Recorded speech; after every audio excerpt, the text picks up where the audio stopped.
Perkenalkan, nama saya Tessa Arnida dengan ujung NIM 72 dan rekan saya Restu Fajaria dengan ujung NIM 77. Elsie dengan ujung NIM 74. Baiklah, di sini saya akan menyampaikan materinya, yaitu keterampilan bertanya dalam ilmu-ilmu sosial. Di sini ada pengertian keterampilan bertanya, yaitu keterampilan bertanya adalah salah satu kompetensi penting dalam ilmu-ilmu sosial yang berfungsi untuk menginformasi secara efektif, baik dalam konteks penelitian maupun dalam interaksi sosial yang lebih luas. Dalam ilmu sosial ini, keterampilan bertanya mencakup kemampuan mengajukan pertanyaan yang relevan dan bermakna untuk memahami fenomena sosial serta sikap, perilaku, dan pandangan individu atau kelompok. Di sini juga ada jenis-jenis pertanyaan.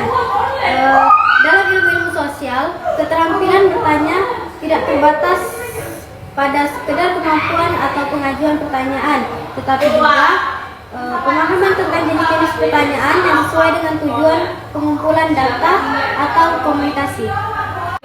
Di sini ada juga, yaitu jenis-jenis pertanyaan itu ada terbagi menjadi 3, yaitu pertanyaan terbuka. Pertanyaan terbuka ini pertanyaan mendorong responden atau memberikan jawaban yang lebih luas dan mendalam. Misalnya di sini ada contohnya, apa pendapat Anda tentang perubahan sosial di lingkungan Anda? Itu termasuk pertanyaan terbuka, memungkinkan responden untuk mengungkapkan pandangan dan perasaan mereka tanpa batasan yang lebih ketat. Contohnya itu pertanyaan tertutup. Jenis pertanyaan tertutup ini memberikan batasan pada jawaban yang mungkin, biasanya dalam bentuk pilihan atau tidak. Contohnya itu yaitu, apakah Anda setuju dengan kebijakan ini? Itu jenis pertanyaan tertutup. Pertanyaan tertutup sering digunakan dalam survei untuk mendapatkan data kuantitatif yang lebih mudah dianalisis secara statistik, tetapi seringkali kurang memberikan wawasan mendalam dalam perspektif individu tersebut. Ada juga pertanyaan probing atau pendalaman. Di sini pertanyaan ini digunakan untuk menggali lebih dalam jawaban yang telah diberikan sebelumnya. Contoh penerapannya dalam pertanyaan ini yaitu, dapatkah Anda menjelaskan lebih lanjut tentang bagaimana pendalaman tersebut mempengaruhi pandangan Anda? Itu termasuk pertanyaan pendalaman. Selanjutnya materi B, keterampilan memperoleh, menganalisis, menyajikan, dan memanfaatkan informasi. 1. Memperoleh informasi. A. Sumber informasi. Dalam penelitian sosial, sumber informasi menjadi fondasi penting bagi keberhasilan analisis secara umum. Terdapat beberapa jenis, yaitu seperti jenis sekunder, primer, dan literatur. Yang B. Teknik pengumpulan data. Ada beberapa teknik pengumpulan data yang digunakan dalam ilmu-ilmu sosial. Yang pertama itu wawancara, yaitu proses tanya jawab dengan subjek penelitian untuk mengenali informasi mendalam. Terus yang kedua, menganalisis informasi. A. Teknik analisis data. Teknik analisis data adalah langkah penting dalam menganalisis informasi yang telah dikumpulkan. B. Interpretasi data, yaitu data yang merupakan langkah lanjutan dari analisis data mana penelitian mencoba memberikan makna atau penjelasan terhadap hasil analisis. Nah, terus tuh yang ketiga, menyajikan informasi.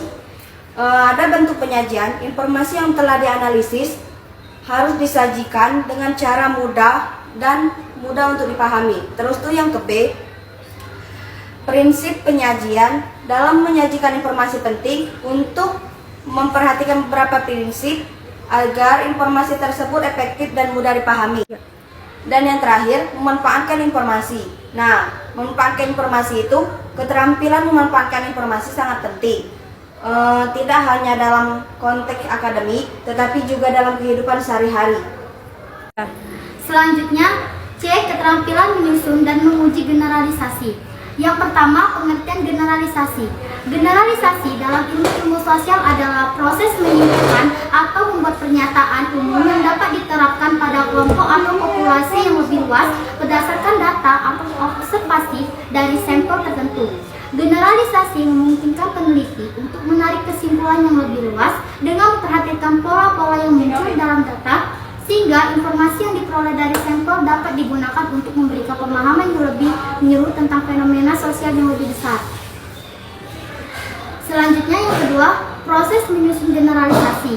Langkah-langkah tersebut meliputi yang pertama adalah pengumpulan data, kedua identifikasi pola atau tren, ketiga penyusunan kesimpulan sementara, yang keempat verifikasi dan uji coba.